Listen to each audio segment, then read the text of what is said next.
A woman clearing out her late mother's wardrobe found a stiff, dated quilted handbag with a dull chain strap and scuffed corners, and nearly dropped it in the charity pile as an old-fashioned bag nobody would carry now. That bag was a vintage Chanel 2.55 and a genuine 1985 to 1995 example, commands between $6,500 and $14,000 today, more than double the same model a decade later, and the family never knew. That's not a coincidence. The bag was always valuable. The value was lost the moment it passed from someone who didn't know what they held to someone who did, and that gap is where almost all the money in the vintage handbag world lives. Here's the thing about handbags. Most people believe the brand is the whole story, that a designer name means money and no name means nothing, and that belief is what costs them, because value doesn't depend solely on the brand. It depends on the production year, the material, the color, the condition, and the documentation, and two bags with the same logo can be worlds apart on those five. To you, it's a dated, scuffed purse. To a collector, it's a maker, a year, a leather, a hardware finish, a date code, details deciding whether you hold a $20 cast-off or a bag worth 5 figures. The real question isn't whether they're worth money. It's why the valuable ones stay so cheap, and who benefits. Knowledge sits in very few hands, and a resale economy runs on it. So here are 10 common handbags people own without knowing it. One warning first, and it matters more than anything else. Do not restore it. Do not recolor the leather or repolish the hardware. Do not scrub or oil it. And above all, do not throw away the box, the dust bag, or the little card. Because with handbags, the original condition and the paperwork are a huge part of the value. And a bag stripped, refinished, and separated from its documents loses most of what it was worth. The first is the vintage Chanel Classic Flap, and this is the one most likely to be dismissed as a dated old quilted bag. The pre-2000 Classic Flap in caviar leather, that pebbled, durable finish, has been appreciating 7 to 10% a year, and a 1990s example commands $4,000 to $8,000 against an original $2,000. The tells are specific. The quilting should line up across seams. The CC turnlock should feel weighty, and inside there should be a small authenticity sticker with a serial number that dates the bag. The second is the vintage Hermes, Kelly & Birkin, where the misjudgment runs the other way, because people assume anything this recognizable in an old wardrobe must be a fake. The vintage Kelly 28 from the 1980s and 1990s is one of the 3 most in-demand bags in the 2026 market, up 9 to 12% a year. And vintage Birkins range from $8,000 into the tens of thousands, older crocodile and exotic models reaching 6 figures. The tells are the blind stamp, a small heat-pressed letter whose shape dates the bag and identifies the workshop, the hand saddle stitching no factory replicates, and the weight and smell of real leather. The seller assumes it's too good to be real and prices it as a copy. The buyer reads the blind stamp and knows in seconds. The third is the vintage Louis Vuitton, in the models nobody expects, not the common monogram Speedy, at a modest $800 to $2,200, but the pieces collectors are quietly chasing. The vintage Keepall from the 1960s and 1970s has surged 31% in interest since 2023, driven by collectors under 35. The 1932 drawstring bucket bag, designed to carry 5 champagne bottles, is a genuine sleeper. And the structured capucines, its LV initials, woven subtly into the handle hardware rather than printed across the canvas, is the house's strongest quiet investment. So don't judge a Louis Vuitton by its logo. The quiet ones are often the climbers. The fourth is the material and the hardware, because with the same bag and the same model, the skin and the metal decide everything. Exotic skins, crocodile, alligator, lizard, ostrich, multiply value enormously over calf leather, and an older Hermes or Gucci in crocodile can be worth many times its leather equivalent. One 1980s crocodile bag, starting near $16,000 at auction. Gold tone hardware commands a premium over silver on most Chanel, and untouched hardware with its original protective film still on the buckles beats bright buffed metal, because that film and honest patina prove the bag wasn't refinished, not dirt to clean off. The fifth lesson is the one that costs people the most, and with handbags, it is unusually direct. The box, the dust bag, and the card. A complete set, the bag with its original box, dust bag, authenticity card, and receipt, commands a meaningful premium over the bag alone on every major resale platform. A 1989 Chanel 255, with its receipt and box, can be worth twice the same model from 2002 with no paperwork, which means documentation can matter more than a decade of age. Here's the scenario that destroys value constantly. The box gets flattened and recycled because it's bulky. The dust bag gets repurposed and lost, and the card and receipt get thrown out with the wrapping the day the bag was bought. Years later, the most value-additive things you could have kept are gone, because the people who buy bags without papers from people who didn't know to keep them are doing just fine with that arrangement. So keep everything, because on a luxury bag, the paperwork is not packaging, it is part of the asset. The sixth takes that danger to its most expensive extreme.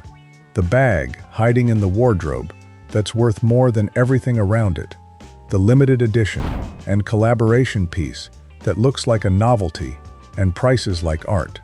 Limited runs and artist collaborations routinely outrun the standard line by orders of magnitude, because scarcity plus cultural moment is what the top of the market pays for. The Louis Vuitton collaboration with Yayoi Kusama, a monogram bag covered in her pumpkins and polka dots, sold for $151,000 at Christie's in 2024, far beyond its $10,000 to $15,000 estimate, a world auction record for any Louis Vuitton handbag. The Chanel Lego brick clutch and other novelty runs regularly clear 10,000 even lightly used. The danger is, these look like gimmicks, so they get given away for a fraction, and the stranger the bag looks, the more likely nobody recognized it was a limited edition. So never assume a weird-looking designer bag is a joke, because the joke bags are often the grails. The seventh is the bag with a name and a story, where provenance turns leather into an artifact.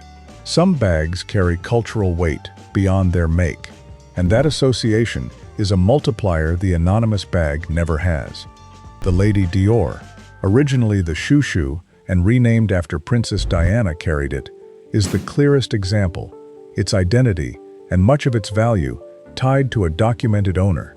A bag with its provenance, a named first owner, a dated receipt tying it to a moment, is a fundamentally different proposition from one that appears from nowhere. So the label, the receipt, the story in a relative's hand, is not clutter, it's the bag's biography, and the biography is part of the fortune. Keep it with the bag. We've covered brands, materials, documentation, and provenance, and the last three pull it together, starting with the detail that separates a genuine bag from a convincing fake. The eighth is authentication. Read closely, because handbags are the most counterfeited luxury category on earth.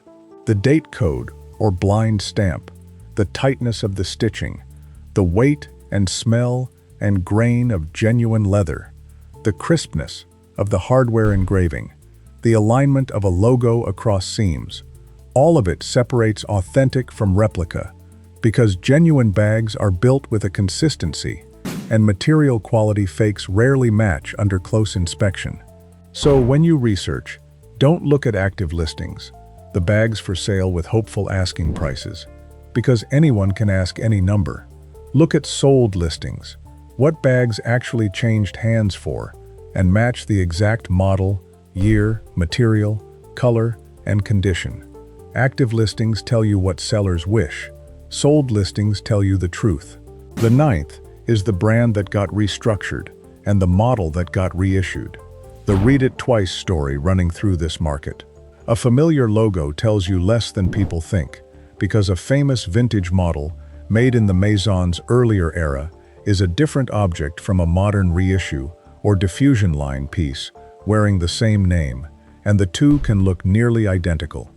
Older 1970s Gucci, pre-2000 Bottega Veneta, first series Fendi baguettes, these earlier pieces are exactly what searches are growing for, because the early production carries a quality and scarcity the later mass versions don't. The genuine article is the bag made in the real era, identified by the date code, the construction, the material, and the hardware, not the logo alone. The 10th is the grail, where every principle compounds and the ceiling disappears. The most extreme version of the central truth, that the value was lost the moment it passed from someone who knew to someone who didn't. At the very top sit the bags that look like expensive old purses to pass on, a vintage Hermes Kelly or Birkin in an exotic skin with its blind stamp and complete set, an early Chanel 2.55 or Caviar Classic flap with its serial sticker, box and card, a record-setting artist collaboration mistaken for a novelty, a vintage Constance that turns up in a wardrobe, a bag with a documented famous provenance. These surface in ordinary wardrobes because their significance is invisible to the untrained eye, and because each looks, to someone who reads only fashion and not the market, like a dated bag past its prime. Every lesson converges here. The brand and year, the material and hardware, the box and papers, the provenance, the authentication, the warning never to restore or discard the documents, and the venue, because where you sell matters as much as what.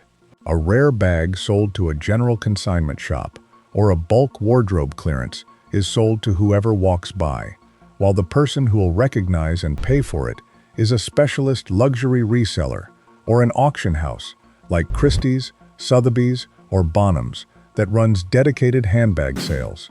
So here's the checklist that flips you from the person being collected from to the person who knows. Don't restore it. Don't recolor the leather. Don't polish the hardware. Don't throw away the box, dust bag, or card. Leave every honest sign of originality alone. Look inside for the date code or serial sticker. Read the blind stamp. Check the stitching and quilting alignment, because the shape of the bag is only the beginning, and the stamps inside are the truth. Keep the box, dust bag, card, and receipt. Never sell in a bulk wardrobe lot. Research on sold listings, not active ones. And when you've found something real, take it to a specialist, not a passerby. If you recognized even one of these, hit the like button and comment below if you've got an old designer bag you can't identify, especially a dated or unusual one, and I'll take a look. Subscribe if you want the part of the market the resellers already know and won't share. Because the truth under all 10 is simple. These bags were never worthless. They were built to look like the ones people throw away. And the only thing standing between you and what they're really worth is knowing. That's not a coincidence either.